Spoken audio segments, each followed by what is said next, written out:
I was doing nothing. That's what I kept thinking to myself. I'm doing nothing. I'm doing nothing. I was sitting there and my whole body was tingling. And I could feel this vibration like a stream of light coming through me and just moving my breath. It was just moving my breath. I was breathing and I was trying to stay open. And I could feel my guide saying, Mellissa, just hold the door open. Just hold the door open. But she'd paid me so much money. She paid me tens of thousands of dollars. And we only had a few days. And I really, really wanted to make sure that this energetic clearing was profound for her. I really wanted to give a guarantee that what she came to me to release would be gone forever after these few clearings that I could give her during these days. I was invested in that. So was she. But my gumption, my drive to make sure that it happened had to be relaxed. And my guides kept coming in and saying, okay, draw it back in and trust the process. So I sat there and I had just been beating my drum over her. I had been moving things out of her field, her auric field. We had already been talking so much. I'd been burning some of the propolis from my beehive that created this magnificent scent. And we'd already seen the signs appear. There was a fox that came out of nowhere on the porch and made it just sort of stared at us and made itself known. And I knew that was the new energy coming in. And there was a sea eagle that flew past that we both saw. And we were like, whoa, we were asking for that. And so the signs were there. Serendipity was moving. And yet at this most potent part of this clearing, the part that she later would say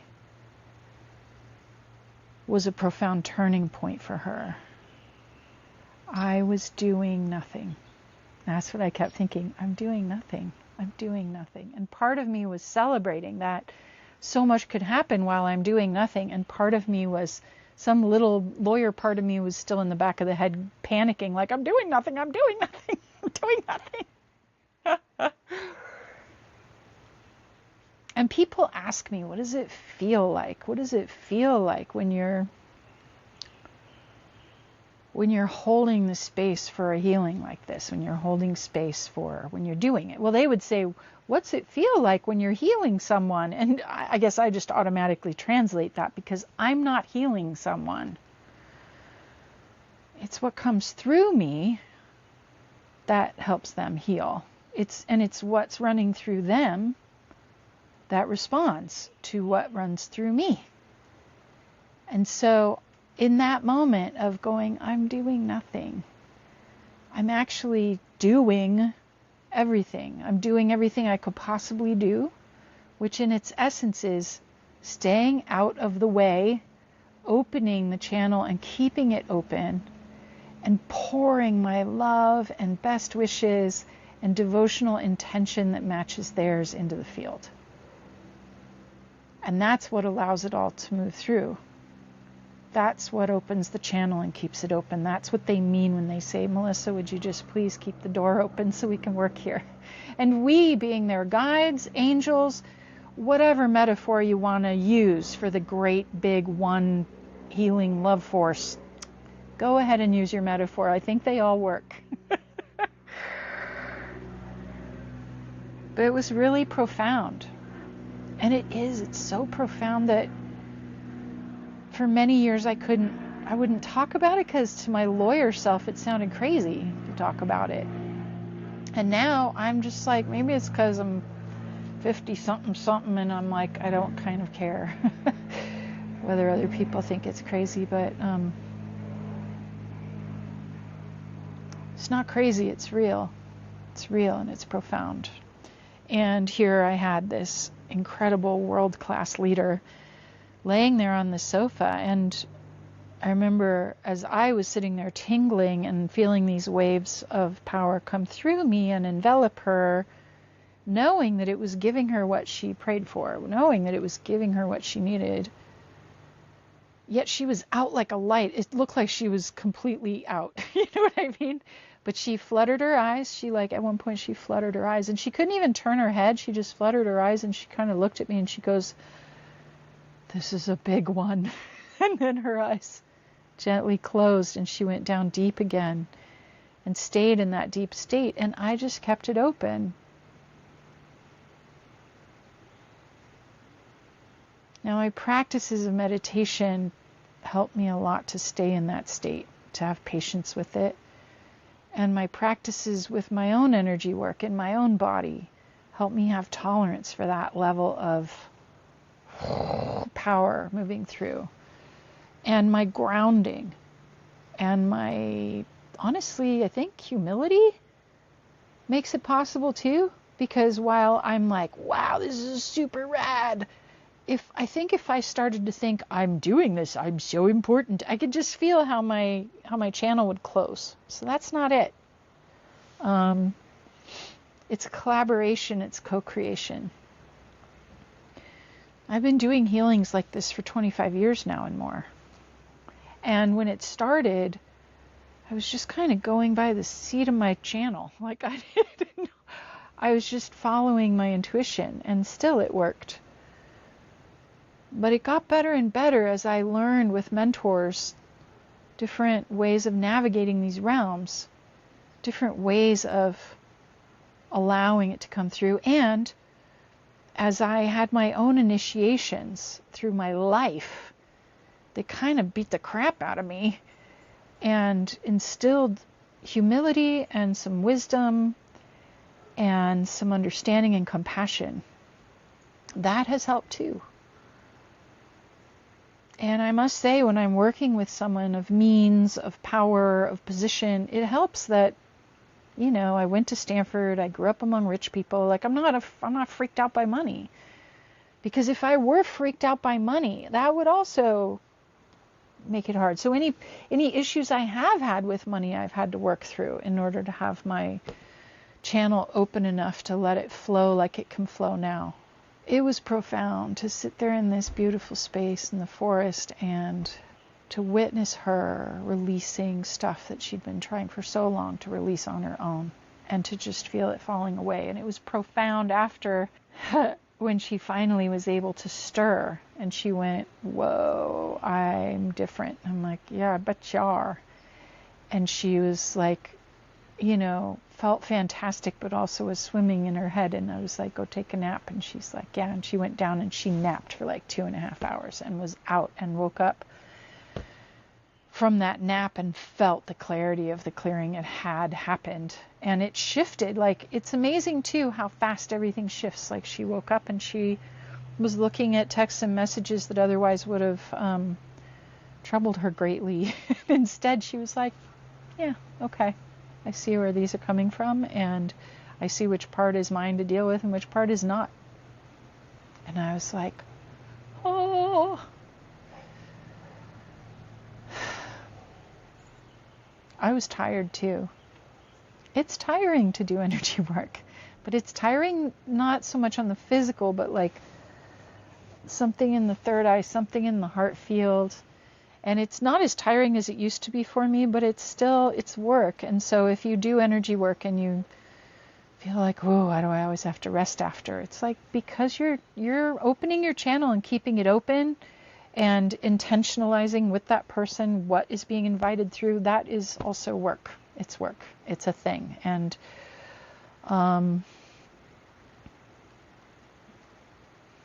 I just remember so many miracles that have happened through the course of my own journey of this intuitive awakening, giving by now probably tens of thousands of clearing sessions like that. Most of them at a distance. I mean, not everybody has the opportunity to like fly in and do a retreat with me. Most of the clearings I do, I'm doing at a distance, and yeah, they work the same. Like, it's still profound in that way. But there is something special about what happens when we're in the same room, whether it's in retreat, a group retreat, or one-on-one session or retreat, because there's no arguing with the reality of a hawk like dipping into the backyard and screaming at a certain point in the healing, or with a wild fox coming onto the porch and staring at you. It's like, it becomes so obvious when we're together on retreat that everything's in cahoots. When we open our channels, when I open my channel, when you open your channel, when we're in our deepest flow, and everything is really moving through in waves, it changes the way time feels. Like, it felt like we had been there for eons, and it also went like that. It's like time shifts, and the critters and nature responds in miraculous ways to show that it's co-creating, that it's validating what's happening. The nervous system really responds, like that deep, profound nap knockout thing that can happen that she loved, because it gets the monkey brain out of the way to receive and allow everything to shift and reconfigure really swiftly. And one thing I can say that I've learned over these couple of decades doing this profound energy healing sort of work, it doesn't need to be dramatic.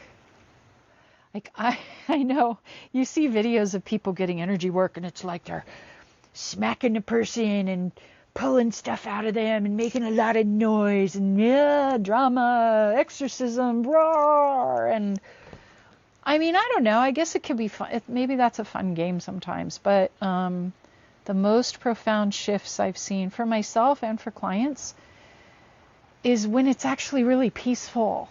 And the energy work that's happening is incredibly subtle and non-dramatic. When it's as simple as,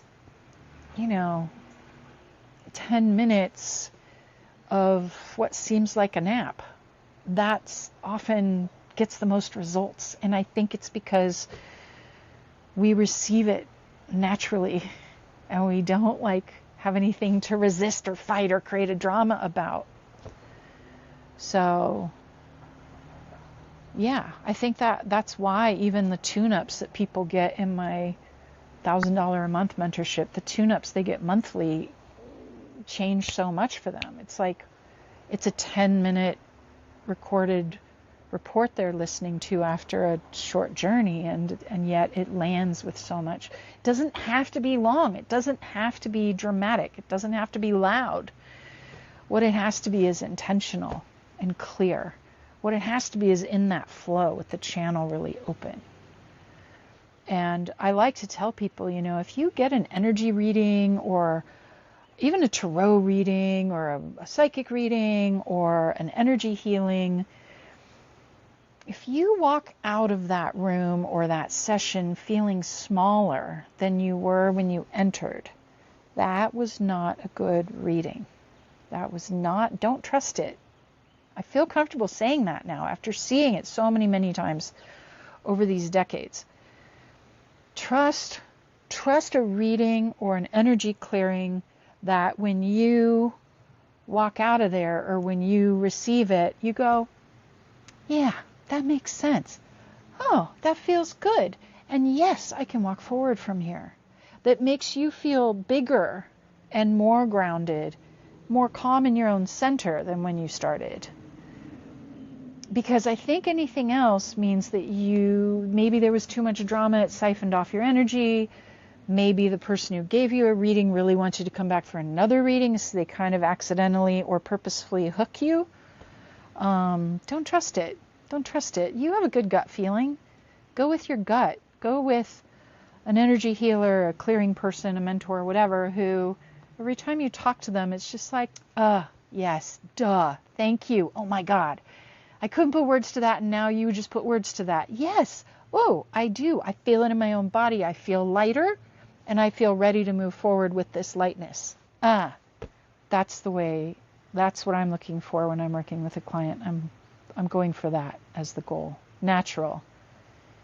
Co-created between client and facilitator. Co-created between earth and sky.